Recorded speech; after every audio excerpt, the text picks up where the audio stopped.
Break के बाद स्मिता में आपका एक बार फिर स्वागत है। फिल्मी दुनिया जहां सपने बिकते हैं, लेकिन आज का खरीदार थोड़ा समझदार हो चला है। किस तरह की फिल्मों को, औरतों से जुड़े मुद्दों को ज्यादा से ज्यादा बार पूरी ईमानदारी के साथ उठाने की जरूरत है, जानेंगे अपने इस आखिरी सेगमेंट में अपने पैनलिस्ट से।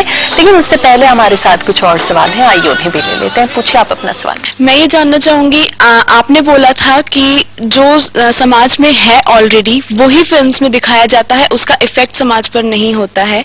तो जब फिल्म दोस्ताना आई थी उसमें गे राइट्स मतलब एक तरह से वो दिखाया गया था कि हाँ ऐसा होता है समाज में, लेकिन उसके बाद फिर वो लॉ लीगल हुआ था प्रॉपरली, तो मतलब इफेक्ट तो कहीं ना कहीं होता ही है ना? नहीं, ऐसा नहीं है। देखिए, जो दोस्ताना में जो दिखाया गया वो इंडियन कॉन्टेक्स्ट में नहीं दिखाया गया था। वो कहाँ रह रहे थे, किस जगह रह रहे थे वो? It was in Miami USA, ठीक है। तो और गे राइट्स वाली चीज it's a different issue, it's not a very modern concept. ये कोई मॉडर्न कॉन्सेप्ट नहीं है कि ये मॉडर्न कॉन्सेप्ट है या इस मूवी के आने की वजह से वो लीगलाइज हो, वो एक अलग इशू है, राइट। लेकिन समाज में जो हो रहा है वो दिखाया जा रहा है, उसमें कोई दो राय नहीं है, ठीक है। आपको भी एक रिसेंट एक मूवी आई थी, बहुत ही खूबसूरत मूवी थी, अभी मेरे जहन में वो नाम है, अस्तित्व। एक मूवी थी, तब्बू का कैरेक्टर था। मेरा ख्याल है वो एक ऐसी एक कॉमन औरत के परसेप्शन को, के इमोशन को उसने डिपिक्ट किया है, और इतनी स्ट्रांगली डिपिक्ट किया है जिसमें ना उसे मिनी स्कर्ट पहनना पड़ा है, ना उसे हैवी मेकअप करना पड़ा है एक्ट्रेस को, लेकिन केवल एक डिसीजन जो डायरेक्टर उसका उस औरत का दिखाता है एंड में, कि वो डिसाइड करती है कि वो अपनी लाइफ अब अपने टर्म्स पे, अपने नॉर्म्स पे जिएगी, जबकि उसने अपनी पूरी जिंदगी एक सोशल बाइंडिंग्स पे जी है। उसके बाद भी उसको क्या मिला, जो एक सोसाइटी का जो एक गिफ्ट होता है एक औरत के लिए, वो उसको मिला। तो वो एक स्ट्रॉन्ग कैरेक्टर, तब्बू जैसा कैरेक्टर, या आप चांदनी बार में आप देखिए तब्बू का कैरेक्टर, ठीक है। तो इस तरह की मूवीज बनती हैं, लेकिन और उसमें सबसे बड़ी बात जो आपकी बात थी, फिर मैं कहना चाहूंगी कि अभिनय क्षमता को दिखाने का मौका मिला बिल्कुल हीरोइंस को, और उन्होंने उसको साबित किया कि हाँ उन्हें एक्टिंग आती है। ग्लैमर की गुड़िया अकेली वो नहीं है। जबकि तब्बू आप उनको दूसरी कमर्शियल फिल्मों में देखिए, शी इज वेरी ग्लैमरस। या शबाना आजमी का कैरेक्टर आप अर्थ में देखिए, राइट, और फिर उनको आप मकड़ी फिल्म में देखिए, चिल्ड्रन ओरिएंटेड फिल्म। तो कैरेक्टर बहुत इंपॉर्टेंट है, the person who is playing.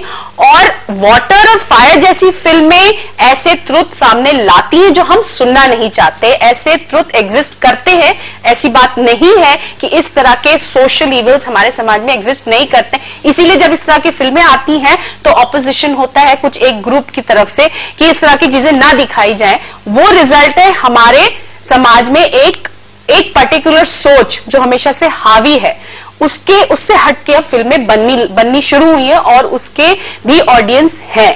तो ऐसा हमें नहीं सोचना है कि ऐसा होता ही नहीं है जो दिखाया जा रहा है। इस तरह के इविल्स एग्जिस्ट करते हैं जिसपे अब हमें सोचना और सवालिया निशान उठाना है, राइट। एक सवाल लेंगे। My question is a little offbeat. It goes into documentary filmmaking also. Ma'am, in the Oscars, Slumdog Millionaire won all the Oscars. I can understand that, but that overshadowed a very beautiful movie, a very beautiful documentary called Smile Pinky. It was about a girl with a cleft lip, and nobody took up the cost, not even the media later on. I want to know why. ऐसे जो topics होते हैं, ऐसे जो मुद्दे होते हैं, वो कहीं भीड़ में क्यों खो जाते हैं? देखिए, ये भीड़ में इसलिए खो जाते हैं कि हम लोग जो है, वी आर द पीपल, हम लोग जो लोग हैं, हम लोग उसको इंपॉर्टेंस नहीं देना चाहते। जैसे स्माइल पिंकी या स्लम डॉग मिलियनेयर, आपको पता है कि स्लम डॉग मिलियनेयर नाम पे ही काफी इशू हुआ था कि ये ऐसे, आप अगर उस स्लम डॉग मिलियनेयर को आप भूल जाइए और आप मूवी देखिए तो ऑब्वियसली उसमें कुछ ऐसी चीजें जो होती हैं, इट एग्जिस्ट। मेरा ख्याल है नम्रता इस पे स्माइल पिंकी में जय हो नहीं था, अगर ये गाना होता तो हम सब। और स्लमडॉग भारतीय फिल्म नहीं है, स्लमडॉग बिल्कुल there is something about PR. एक फिल्म, बड़ी फिल्म की बड़ी फिल्म और बड़े स्टूडियो के पास बड़ा बजट होता है। ऑस्कर्स की अपनी अलग पॉलिटिक्स होती है, कौन सी फिल्म जीतती है, वो फिल्म सबसे अच्छी होती है नहीं होती है, ये भी एक अलग चीज है। तो वो एक अलग डिस्कशन हो जाएगा उस पे। तो अब एक सवाल और ले लें। छोटी छोटी किरदारें भी you tend to imbibe something from them. So I mean women oriented film और वो छोटी छोटी किरदारें जो women actually give us the content on, वहाँ पे line where will you put it on? I don't think you can put a line. You know the whole deal. How will you segregate No, there is no question of segregation. All I'm saying is give me diversity, you know. Give me a range. Don't just give me social things. Don't just give me size 0 women. Give me women, you know, who exist in this whole range, between this whole range, you know. जो हर तबके से आती है, her mother India भी ना हो और you know कमबख्त इश्क की करीना भी ना हो. You know, there could be so much more, and there is, I mean, all of you figure out yourself. I mean, each one of you differs from the other as a woman, you know. There is a whole range of different emotions, thoughts. Everything is different for each one of you, so why not? There is commercial cinema which is purely for entertainment, and then there is the meaningful cinema, the new wave cinema. If you want to get changed, then go and watch meaningful cinema, you know, like, that entire new wave. I think Madhur Bhandarkar would be the last addition to that new wave, which is fairly old now. जी कुछ कहना चाह But otherwise, it's reductive नहीं होना चाहिए, trivialise कुछ नहीं करना चाहिए और रिडक्टिव नहीं होना चाहिए. सिर्फ शरीर, सिर्फ मन, सिर्फ आत्मा, सिर्फ दिमाग, ये तो अलग अलग सेगमेंट्स हैं. आदमी औरत जो है इंटीग्रेटेड होती है अपनी अप्रोच में. इसलिए रेंज की बात तुमने सही ही कही. एक तो एक फोकस नहीं, नॉट सिर्फ कि सिर्फ एक गर्भ नहीं, सिर्फ एक शरीर का वो गुड़िया नहीं, और सिर्फ सोचने वाला दिमाग, कंप्यूटर भी नहीं, रैशनल, सुपर रैशनल इंटेलिजेंस भी हो, तो इमोशनल इंटेलिजेंस, वो जो नया समाज बनने वाला होगा वो फेमिनिन सेंसिबिलिटी के साथ ही बनेगा. फेमिनिन सेंसिबिलिटी मतलब इमोशनल इंटेलिजेंस. रिलेशनशिप्स की महीन तहें कैसे खोली जा सकती हैं. औरतें सिर्फ अपने बारे में नहीं सोचती, वो बड़े इश्यूज पे भी सोचती हैं, युद्ध पे सोचती हैं, दंगों पे सोचती हैं, जितने भी विस्थापन पे सोचती हैं, जितने भी बड़े प्रॉब्लम्स हैं उस पे सोचती हैं, उन पे अलग तरह से सोचती हैं. स्त्री लेंस ही अलग है, तो उसको अलग ढंग से फोकस करने की तमीज अगर आ जाए और डायडैक्टिक हुए बिना एस्थेटिक्स और एथिक्स दोनों को ब्लेंड करना ही सही चैलेंज है. पोएटिक्स क्या होती है, यही कि बिना डायडैक्टिक हुए आप धीरे से मन में एक सुगबुगाहट जगा दें. कई बार जैसे आप कहते हैं कि हमने एक इशू ओरिएंटेड फिल्म बनाई, that itself comes with the rider कि हम बहुत अच्छे हैं. हाँ. चाहे आप बहुत ही बेकार फिल्में बनाई हो आपने, लेकिन just because there is a social issue somewhere you get a tick mark, you know, and 10 on 10 for that. Cinema ये नहीं है, सिनेमा की एक अपनी लैंग्वेज है. अगर आप सोशल इशू को भी टैकल कर रहे हैं, आप किस तरह से टैकल कर रहे हैं ये भी बहुत बहुत जरूरी है. एक अगला सवाल लेंगे. yes, मैम जैसे कि आपने स्लम डॉग मिलियनेयर की बात करी, उस मूवी में जिस तरह से स्लम्स दिखाई थी, इंडिया की गरीबी दिखाई थी, और उस मूवी का बहुत अपोजिशन हुआ था इंडिया में, बहुत ही उसका बुराई हुई थी. मैम स्लम्स तो है इंडिया में, गरीबी भी है, तो आपको लगता नहीं है कि हमारी society, Indian society is in some kind of denial mode, वो जो एक्सेप्ट नहीं कर रही है सच्चाई को? इसमें मैं बिल्कुल, मतलब मैं शायद मेरा बिल्कुल तरीका इस फिल्म को देखने का बड़ा अलग होगा, जो कि मैंने भी लिखा था पहले. मुझे स्लम डॉग मिलियनेयर स्लम्स के ऊपर एक थॉटफुल फिल्म नहीं नजर आती. वो स्लम डॉग मिलियनेयर दीवार है, 2 भाई कहाँ गए, कैसे मिले. हमने अपना ही फॉर्मूला अगर डैनी बॉयल बना देते हैं तो हमें लगता है कि वाह भाई वाह कितना अच्छी फिल्म बन गई, उसको ऑस्कर भी मिल गया. वो मुझे दीवार ज्यादा पसंद है. वो कहानी अगर आप उसका बेसिक फॉर्मेट लें तो वो वही है. Just because you know your first swoop of the camera is down to the slums of Bombay doesn't mean that you have talked to me about Bombay slums. अगर आपने स्लम दिखाने हैं मुझे तो सिटी ऑफ गॉड की तरह दिखाते ना, ब्राजीलियन फिल्म जो थी. That was a serious film about slums. ये है कि हम सच्चाई से दूर क्यों भाग रहे हैं? सच्चाई से, क्योंकि सच्चाई थी नहीं फिल्म में. Film was completely an entertainer about 2 brothers who have gone to divergent paths and then come together somewhere. It was not giving me any serious. अगर आपने slums के ऊपर ही फिल्म देखनी थी, चक्र करके एक फिल्म थी स्मिता पाटिल की, आपने नहीं देखी होगी क्योंकि उसको ऑस्कर नहीं मिला था, धारावी रह चुकी है. वो फिल्में हैं. Slum dog millionaire is not a serious thought on what Indian poverty and Indian slum life is all about. एक अगला opposition was for various other reasons. Opposition होता है बिकॉज मैंने पहले भी बोला है, हमारी सोसाइटी में हम लोग बहुत ही हिपोक्रेटिक सोसाइटी है. हमारे यहाँ बहुत सी चीजें होती हैं, बहुत सी चीजें हम कहते हैं, मुंह पे कुछ और कहते हैं, अंदर कुछ और सोचते हैं. तो अगर कोई ऐसी चीज कह दी गई जिससे हम अनकंफर्टेबल हैं तो हम शोर मचाने लगते हैं. हम एक बहुत अच्छा चेहरा दिखाना चाहते हैं, एक दूसरे को भी बहुत अच्छा चेहरा दिखाना चाहते हैं. सब चीज होती रहे वो अच्छा है, कि उस चीज के बारे में लिखना या उस चीज के बारे में फिल्म बनाना बुरा हो जाता है. चलिए, अगर मैं अब आप सबकी आखिरी राय इस विषय पर ले लूं ना, अमृता जी, आपको क्या लगता है कि औरतों की सार्थकता या उनकी भूमिका की सार्थकता कैसे निश्चित की जा सकती है? मैं जैसे अभी तक कहती आई हूँ, मुझे डाइवर्सिटी चाहिए और मुझे चाहिए somewhere a level of choice.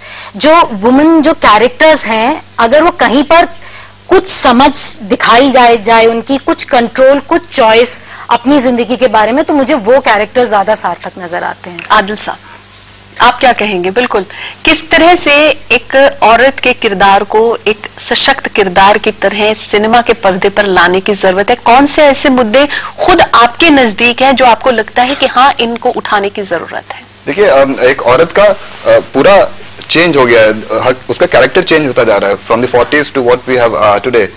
तो मैं नहीं समझता हूँ कि इसमें कुछ, और फिल्म टू फिल्म भी चेंज करता है कि कौन, एक फिल्म मेकर उसको किसी तरह से दिखाता है, दूसरा उसको किसी और तरीके से दिखाता है। आई थिंक इट्स, जो भी दिखाया गया है वो बहुत अच्छी तरह से दिखाया गया है, उसमें कोई प्रॉब्लम नहीं है, कुछ नहीं हो सकता है। May be the audience can demand, audience बुरी फिल्में ना देखें तो अच्छी फिल्में बनती रहेंगी, और उसमें जो औरत का कैरेक्टर है वो पुरानी फिल्मों की तरह फिर से आ सकता है। मुबीन, आप क्या कहेंगे? किस तरह के मुद्दे आपको लगता है कि उठाने की जरूरत है ताकि समाज के साथ साथ एक औरत खुद क्या है वो सब लोग समझ सके? मेरा ख्याल है सबसे पहले तो कपड़े उसके वहीं उतारे जाएं जहाँ जरूरत होती है। आप देखिए, अंग्रेजी फिल्में देखिए, एक्ट्रेस अगर कम कपड़े में, वहाँ रिक्वायरमेंट है उस सीन में, जैसा कि आपने कहा कि वो बर्फ का जो सीन है, माउंटेनस रीजन है, वहाँ औरत जो है वो कम कपड़े में, and the hero is wearing sweater.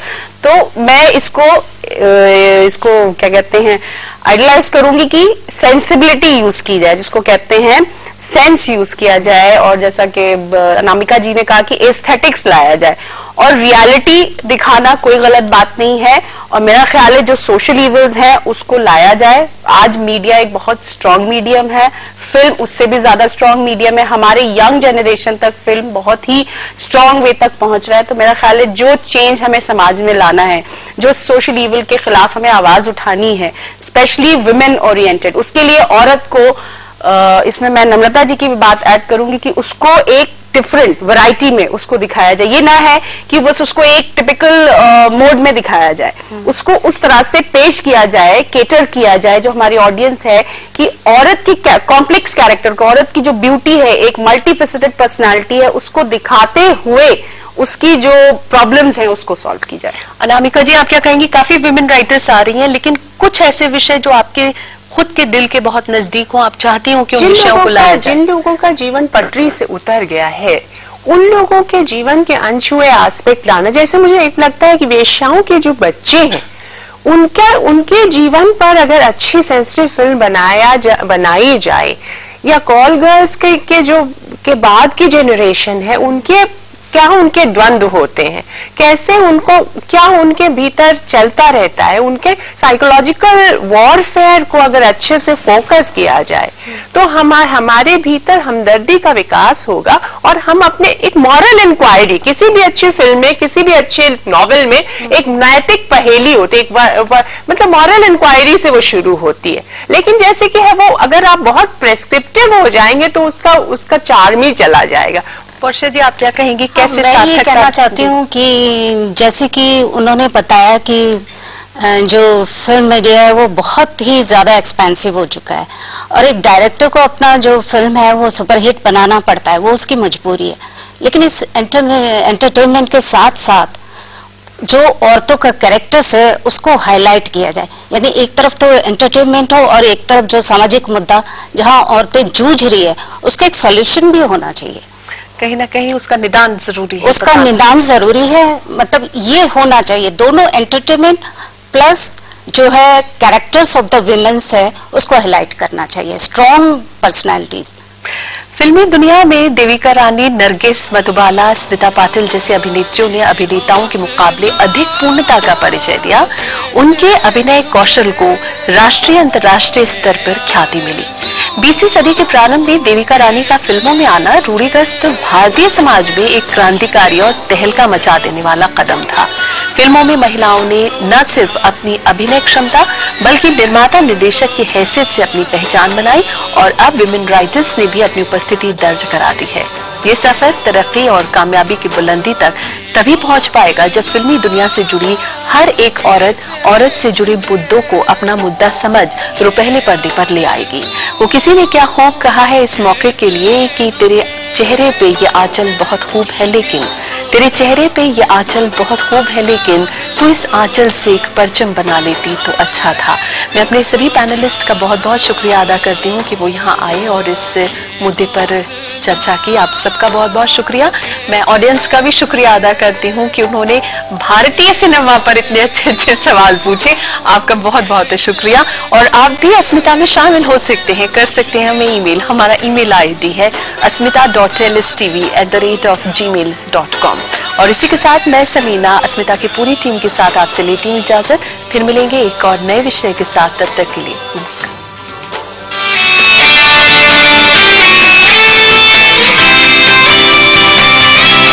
वक्त बदल रहा है,